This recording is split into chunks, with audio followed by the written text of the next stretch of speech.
BMC News, informação que gera valor. Estamos de volta com o BMC Stock, agora trazendo informações sobre os grandes eventos organizados aqui na cidade de São Paulo. Será realizado em São Paulo nos dias 19, 20 e 21 de setembro o Latam Retail Show, um evento que vai discutir as principais tendências sobre o varejo. E o Rodrigo Maia, claro, conversou um pouco sobre isso com Richard Stade, CEO da Aramis. Vamos acompanhar. Boa tarde, Rodrigo. Boa tarde, Gabriel Monteiro. Boa tarde, muito obrigado aí por ceder o espaço no BMC Stock para essa entrevista interessantíssima que a gente vai fazer com Richard Stade, que é o CEO da Aramis, às vésperas do Latam Retail Show, 19, 20 e 21 de setembro, um dos eventos mais importantes de varejo da América Latina. E já começo agradecendo ao Richard pela presença aqui para a gente conversar sobre varejo, sobre negócios. Richard, muito obrigado pela sua presença, por nos conceder essa entrevista. Prazer, Rodrigo. Empolgado aqui para o nosso bate-papo. Vamos juntos. Vamos juntos. Então, como eu disse, a gente está às vésperas aí do Latam Retail Show para discutir o varejo, não só na América Latina, como no mundo. Esse evento é um evento muito grande que acontece ali no Expo Center Norte, nas datas que eu mencionei, 19, 20 e 21, e a gente conversa muito sobre qual é o rumo do varejo, quais as tendências do varejo, como é que a tecnologia tem impactado positivamente o varejo e o que os empresários estão pensando. E varejo, Gabriel Monteiro, no BMC Stock, que passa as grandes informações sobre os investidores, sobre tudo que esse cenário de um ambiente de negócios pensa. O varejo é sempre um objeto de muita conversa, porque justamente pelas suas oscilações. E começo agora justamente falando disso. Richard, a gente tem no varejo oscilações muito grandes que acontecem, seja pela sazonalidade, ou seja, esses períodos do ano em que tem mais ou menos venda, ou seja, pelos cenários macroeconômicos desafiadores. E hoje, passamos no Brasil um momento desafiador, independente aqui de questões políticas, ideológicas, partidárias. Temos um cenário desafiador e o varejo passa por esse momento desafiador. Como você, como CEO da Aramis, uma empresa assim muito importante dentro do segmento do varejo, muito relevante no segmento do varejo, como é que você enxerga hoje que o varejo tem se preparado para minimizar pelo menos esse impacto e para seguir em frente, visto que a gente tem aí fim de ano, Black Friday, Natal, daqui a pouco a gente fala disso. Bom, muito legal, boa pergunta. Então, eu tenho que contar um pouco de história da marca, só para dar uma pincelada. Hoje a gente termina o ano com 120 lojas no Brasil de Aramis, e a gente também termina com 1.200 multimarcas. Então, a gente tem uma marca com uma distribuição brasileira muito relevante, que eu acho que é um dos principais diferenciais que a gente construiu nesses últimos anos. E também eu tenho que ressaltar que, na pandemia, a gente acabou fazendo um movimento bem audacioso, que foi reconstruir uma marca que ia bem, mas que me mostrou que tinha oportunidades no momento de maré muito baixa, como você está até falando sobre varejo. Então, no meio da pandemia, a gente mudou logo, posicionamento, sortimento, comunicação, layout de loja, a gente fez uma mudança de companhia muito robusta. E nesse movimento, acho que tem um dado interessante, se você pegar o faturamento nosso de 2019 e comparar com 2023, a gente vai ter dobrado a companhia de crescimento. Então, basicamente, 100% de crescimento nesses últimos 3 anos, se colocar na agenda. E aí foi um evento muito forte de transformação de marca, de apresentação de negócio que as pessoas já tinham conhecimento de, mas a gente queria reapresentar algo como a marca tinha evoluído. E aí foi um trabalho muito complexo e muito relevante que fez com que a gente crescesse tanto no varejo. Esse ano, por exemplo, a gente fechou de janeiro a agosto um crescimento de 23% em faturamento, então em linha com o orçamento que a gente tinha desenhado, que é audacioso. E aí veio o que eu brinco, né? As lojas, as pessoas olham, eu brinco que é a ponta do iceberg. É o que as pessoas enxergam. Acho que a maior transformação que a gente fez foi para dentro de casa.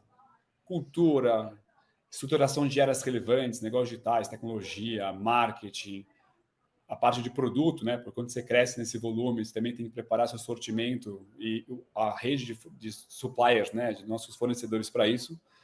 Então foi um movimento muito complexo e muito integrado, que fez com que a gente tivesse uma performance positiva nesse movimento.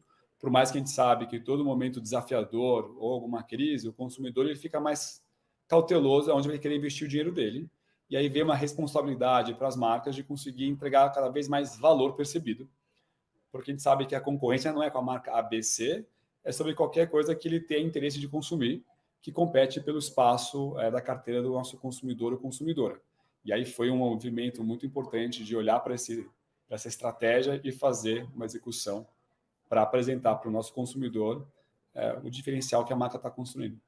Nessa perspectiva que você falou, eu achei esse dado bem interessante. De 19, ou seja, num período pré-pandemia, para 23 agora, um período pós-pandemia, excetuando as questões sanitárias, das tragédias que aconteceram, vamos deixar isso de lado, mas o que houve é que todas as empresas de todos os segmentos, e claro, aqui estamos falando do varejo, precisaram se reinventar. E pelo que você me disse aí, pelo teor da sua fala, precisou ter um reposicionamento, você citou as questões de posicionamento digital, inclusive, então, como é que você conseguiu? Foi o posicionamento digital, por exemplo? Como é que era a Aramis, por exemplo, antes da pandemia? Precisou, a gente sabe que a pandemia acelerou todas as empresas dos segmentos para que a digitalização ocorresse de forma mais robusta, visto o cenário que estava posto. Então, esse crescimento que você coloca, importantíssimo, né? Quer dizer, dobrar de tamanho em 3, 4 anos realmente é muito expressivo.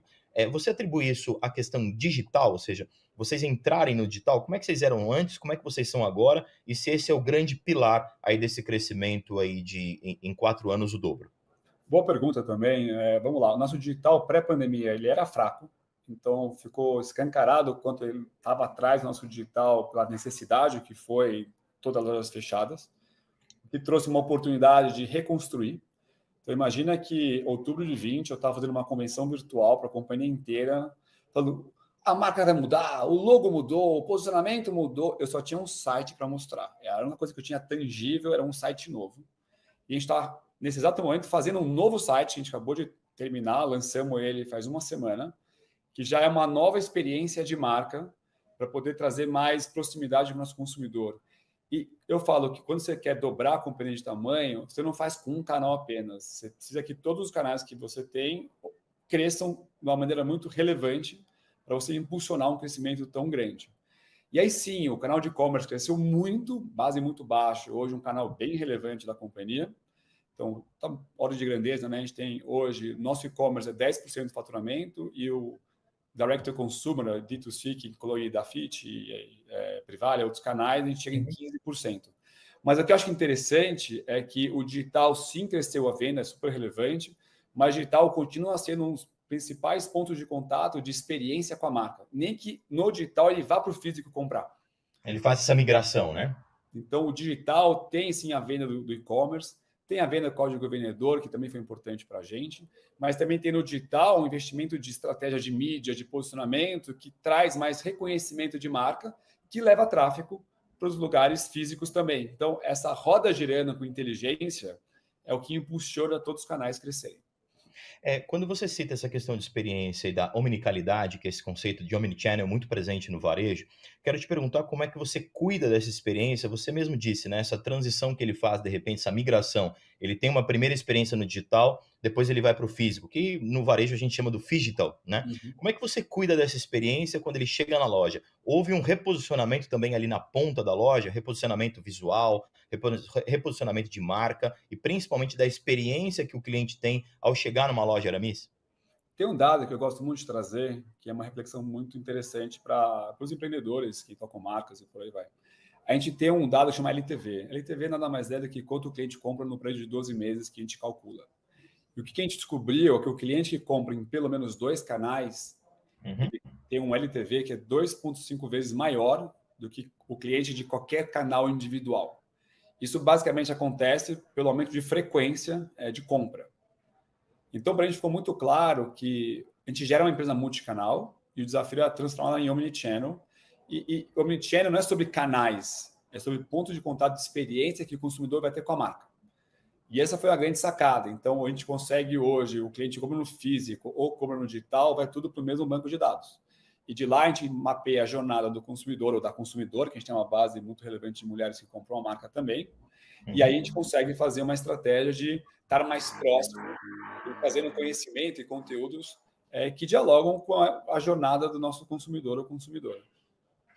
Nesse sentido, acho bem importante tudo isso que você citou, porque a gente tem o Latam Retail Show agora, que é um evento que não é apenas um encontro de empresários, mas é esse encontro associado a muito conteúdo e essa troca, esse compartilhamento de experiências. Para a gente encerrar aqui essa nossa entrevista, como é que você entende hoje que o varejista precisa agir pensando em futuro? Você citou esse crescimento da Aramis aí de 19 para 23 de 100%, Você citou a questão de experiência, de omnicanalidade, citou a importância do digital, falou do phygital e dessa importância agora da loja física que a gente está falando. Então, essa união. O que você entende hoje que é o futuro do varejo? Qual é esse caminho, até porque no Latam, back to the future, a gente vai voltar aí para o futuro no sentido de se revisitar, de repente ressignificar o varejo para essa alavancagem que a gente precisa. Como é que você entende o futuro do varejo aí para a gente nos próximos anos, ou de repente ainda pensando em fim de ano, Black Friday, Natal, que é um período muito importante. A gente tem um minutinho aí para encerrar essa entrevista. O que você pensa nesse sentido?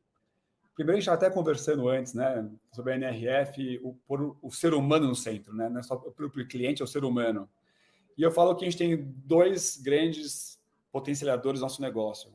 Que ou a gente está fazendo algo para o nosso cliente ter uma experiência melhor, ou a gente está fazendo algo para o nosso colaborador ter uma experiência melhor. Uhum. Porque no final, estamos aqui gravando conteúdo, tem bastante conhecimento legal, mas isso acontece muito na ponta, no contato com o consumidor. Então, o que eu coloco como principal chave da transformação do nosso negócio é colocar as pessoas no centro, entender o mapeamento de jornada, tirar as fricções que existem, que a gente sabe que existe, para facilitar que cada um consiga operar melhor e que o cliente na ponta sinta essa diferença. Então, eu tenho olhado muito para a integração dos canais, não dá para o e-commerce falar uma coisa, a franquia falar uma coisa, a multimarca ou a loja física própria falar alguma coisa. Para o consumidor entender o movimento de marca, ele tem que ser muito integrado. E aí tem uma estratégia de você olhar para canais e para marketing de uma maneira muito mais integrada. Dê um exemplo, né? A gente fala muito de trinômio no varejo, que é produto, planejamento e compras. Para mim, o próximo trinômio do varejo é canais, marketing e tecnologia. Como você está integrando essas três áreas para entregar mais valor para a experiência do nosso usuário, que pode ser o cliente ou o nosso colaborador. Então, exemplos práticos de como a gente tem olhado esse movimento de transformação do varejo aqui na Aramis Inc. Perfeito, perfeito. Richard, muito obrigado pela sua entrevista. A gente vai se encontrar pessoalmente lá no Latam Retail Show, 19, 20 e 21 de setembro, no Expo Center Norte. Eu vou trazer aqui todas as informações. Agradeço muito Gabriel Monteiro por ceder esse espaço aqui no BMC Stock para a gente falar de varejo. E já antecipo um convite para você, Richard, para participar comigo de O Varejista, que é o programa que durante uma hora a gente aprofunda mais os conceitos do varejo. Acho que você trouxe um cenário bem interessante, tanto externo, macroeconômico, quanto interno, que a gente pode aprofundar mais no Varejista, que já está estendido o convite. Muito obrigado por essa entrevista aqui no BMC Stock, apresentado pelo Gabriel Monteiro. Muito obrigado mesmo, uma boa tarde para você, Richard. Obrigado, Rodrigo, pelo espaço. Nos vemos no Latam Retail Show, vai ser muito bom. Então, está aqui uma recomendação para a galera ir lá assistir o evento. E nos vemos em breve no Varejista, com um podcast bem legal, com uma hora de conteúdo que vai ter mais profundidade nos temas que a gente debateu um pouquinho aqui. Perfeito. Obrigado mais uma vez, Gabriel Monteiro. Uma boa tarde. Ótimo BMC Stock para você. Em breve a gente se vê aí pessoalmente mais uma vez. Um abraço, até mais. Maravilha, um abraço a você, Rodrigo Maia, todo o pessoal do Latam Retail Show, organizando este grande evento sobre o setor de varejo, trazendo bastante conteúdo. Muito obrigado por esta entrevista, essa intervenção aí para falar um pouquinho mais sobre varejo aqui no nosso BMC Stock. BMC News. Informação que gera valor.